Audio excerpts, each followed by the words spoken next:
So today's topic is virtualization. Virtualisation क्या है? Virtual word सुना होगा आपने.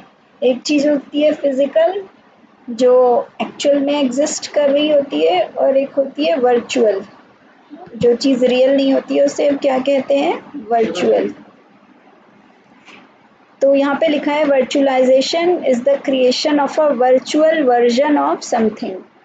ठीक है, इसमें हम डिफरेंट टाइप का वर्चुअलाइजेशन पढ़ेंगे. तो हम किसी भी चीज़ को वर्चुअलाइज करना, जैसे या तो वो हार्डवेयर हो या वो सर्वर हो या वो डेस्कटॉप हो या वो नेटवर्क रिसोर्सेज हो.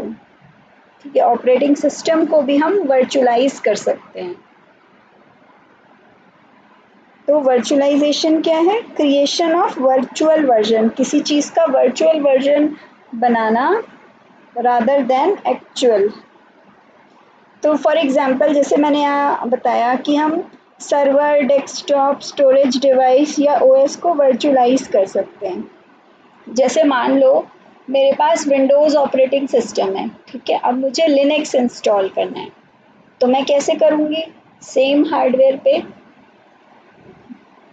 इसके लिए मैं वर्चुअलाइजेशन टेक्निक का यूज़ करूँगी जिसमें मैं वर्चुअल मशीन का सॉफ्टवेयर डाउनलोड करके और उस पर लिनक्स चलाऊँगी. ठीक, तो मेरा हार्डवेयर एक ही है, उस पर मैं एक टाइम पे दो ऑपरेटिंग सिस्टम चला सकती हूँ, विंडोज़ भी और लिनक्स भी.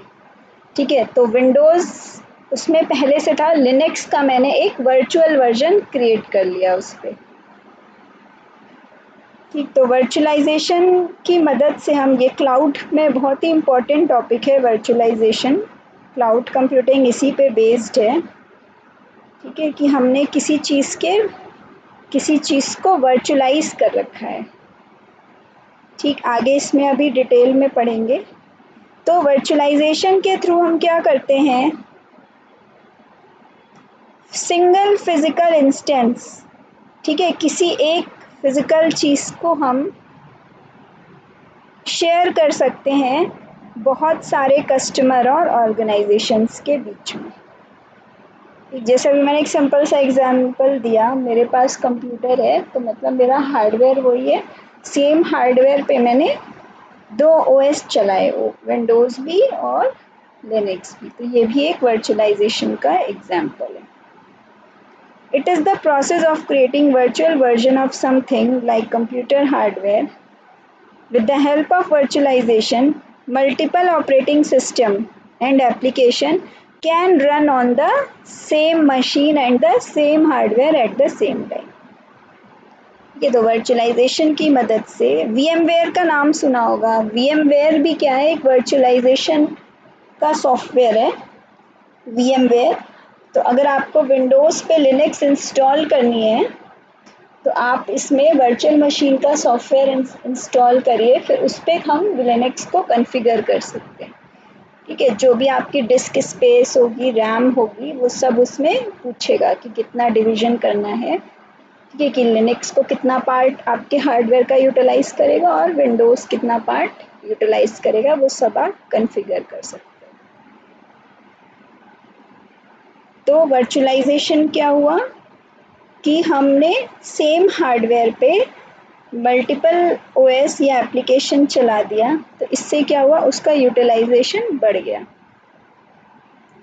तो अब जो ओरिजिनल मशीन होती है जिस पे वर्चुअल मशीन का हमने सॉफ्टवेयर इंस्टॉल किया है उसको होस्ट मशीन कहते हैं, और जो वर्चुअल मशीन हमने बनाई उसको हम कहते हैं गेस्ट मशीन. फॉर एग्जांपल मेरे पास ओरिजिनली विंडोज़ का लैपटॉप था. ठीक है, उस पर मैं वर्चुअल मशीन का सॉफ्टवेयर इंस्टॉल किया मैंने, मतलब लिनक्स को मैंने इंस्टॉल किया एज अ वर्चुअल मशीन. ठीक, तो विंडोज़ क्या कहलाएगा? मेरा होस्ट ऑपरेटिंग सिस्टम. ठीक है, और इसके ऊपर जब मैंने लिनक्स को इंस्टॉल किया वो क्या कहलाएगा? Guest operating system. ठीक, और लिनक्स और सॉरी ये होस्ट ओएस मेरा विंडोज़ हो गया फॉर एग्जांपल, और गेस्ट ओएस हो गया लिनक्स, और इसके बीच में क्या बैठा है? हाइपरविजर या फिर वर्चुअल मशीन मॉनिटर. ये वही चीज़ है VMware या वर्चुअल मशीन का सॉफ्टवेयर जो कि हेल्प करेगा हमें इसके ऊपर लिनक्स को चलाने के लिए एज अ वर्चुअल मशीन। ठीक है, क्योंकि मेरा जो सिस्टम था वो लिनक्स नहीं था, मैंने उस पर वर्चुअली लिनक्स को इंस्टॉल किया है। ठीक, तो उसके लिए मुझे जो सॉफ्टवेयर चाहिए वर्चुअल मशीन का, उसको हम कहते हैं हाइपरविजर। जिस मशीन पे जिस होस्ट पे इसको इंस्टॉल करते हैं उसको होस्ट ओएस कहते हैं। ठीक है, तो विंडोज़ हो गया होस्ट ओएस और लिनक्स क्या हो गया गेस्ट ओएस, और ये बीच में है हाइपरविजर या वर्चुअल मशीन का सॉफ्टवेयर। इसको वीएमएम भी कहते हैं, वर्चुअल मशीन मॉनिटर। ठीक, अगर ऑब्जेक्टिव क्वेश्चंस में एक पूछा जा सकता है कि हाइपरविजर क्या है, तो ये क्या है, एक तरीके से वर्चुअल मशीन का मॉनिटर है वीएमएम।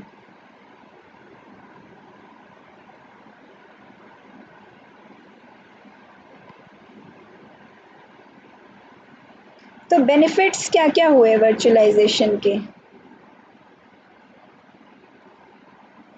इससे हमारा यूटिलाइजेशन बढ़ गया, है ना, कि हमने सेम मशीन पे अगर 2 सॉफ्टवेयर इंस्टॉल कर लिए, इसका मतलब मैं उसको एफिशिएंटली यूज़ कर पा रही हूँ।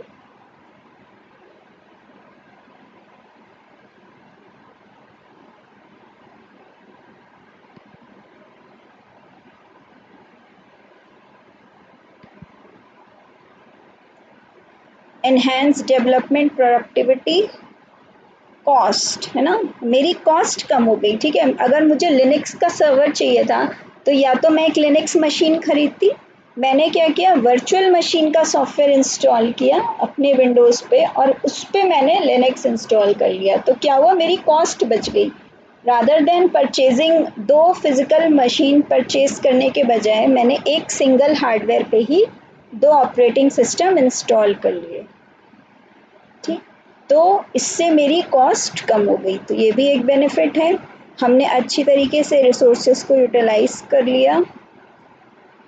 तो ये सारे हमारे बेनिफिट्स हैं वर्चुअलाइजेशन के। आगे है इसमें types, hardware virtualisation, OS virtualisation, server virtualisation और स्टोरेज वर्चुअलाइजेशन।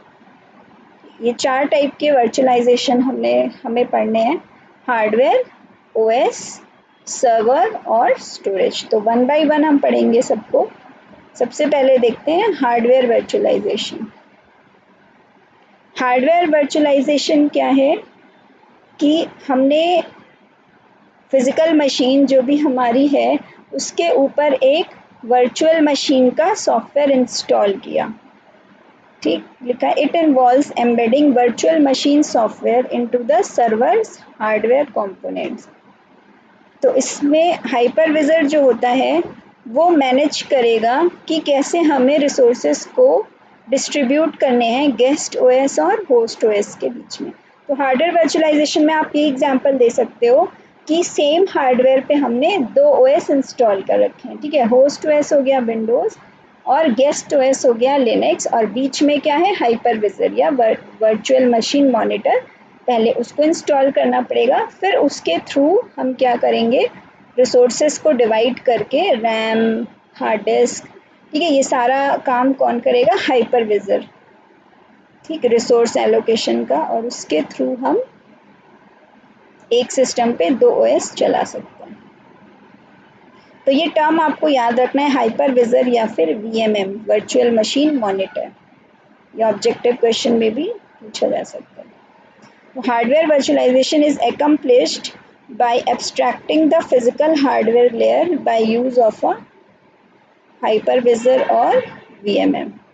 ये जो फिजिकल हार्डवेयर है उसको हमने हाइड कर दिया। ठीक है, तो जो यूज़र है उसको तो लगेगा कि मैं लिनक्स यूज़ कर रहा हूँ, जो लिनक्स का यूज़र है। जो विंडोज़ का यूज़र है उसको लगेगा कि इस मशीन पे सिर्फ विंडोज़ है, लेकिन एक्चुअल में क्या है, हमने दोनों चीज़ें इंस्टॉल कर रखी हैं उस पर। तो हार्डवेयर वर्चुअलाइजेशन का मतलब सीधे सीधे यही है कि जब हम कोई वर्चुअल मशीन का सॉफ्टवेयर या वीएमएम को या हाइपरविजर को सीधे हार्डवेयर पे इंस्टॉल कर देते हैं तो उसको हम हार्डवेयर वर्चुअलाइजेशन कहते हैं। ठीक, और एक बार हमने वीएमएम को इंस्टॉल कर दिया, फिर हम उसके ऊपर जो भी अपना सॉफ्टवेयर है, कोई ओएस है, कोई एप्लीकेशन है, वो हम उस हार्डवेयर पे इंस्टॉल कर सकते हैं। या लिखा है ना, ये लाइन ध्यान से पढ़ना। After virtualization of hardware system we can install different operating system on it and run different applications on this OS. तो अगर आपको एक सिस्टम पे मल्टीपल ओएस चलाने, तो पहले आपको हार्डवेयर के ऊपर एक वर्चुअलाइजेशन का सॉफ्टवेयर इंस्टॉल करना पड़ेगा, जिसे हम कहते हैं हाइपरविजर या फिर वीएमएम। तो एडवांटेजेस क्या क्या हैं हार्डवेयर वर्चुअलाइजेशन की? सबसे पहला वही कॉस्ट है, ठीक है, कॉस्ट रिड्यूस हो जाएगा और रिसोर्स यूटिलाइजेशन भी बढ़ जाएगा, ठीक है। तो ये आप इस पे देख सकते हैं। नेक्स्ट लेक्चर में हम देखेंगे सॉफ्टवेयर वर्चुअलाइजेशन क्या होता है, ठीक है। 4 टाइप्स है ना वर्चुअलाइजेशन के, ऊपर बताया था मैंने। हार्डवेयर वर्चुअलाइजेशन, अब ओएस वर्चुअलाइजेशन, सर्वर और स्टोरेज। तो हार्डवेयर वर्चुअलाइजेशन हमने आज कवर कर दिया। क्या होता है हार्डवेयर वर्चुअलाइजेशन? जिसमें वर्चुअलाइजेशन का सॉफ्टवेयर सीधे हार्डवेयर के ऊपर इंस्टॉल्ड होता है, ठीक। For example we can run multiple OS on the same hardware by installing a virtual machine software which is known as hypervisor या फिर VMware, ठीक है। बाकी टाइप्स हम नेक्स्ट लेक्चर में पढ़ेंगे। Thank you.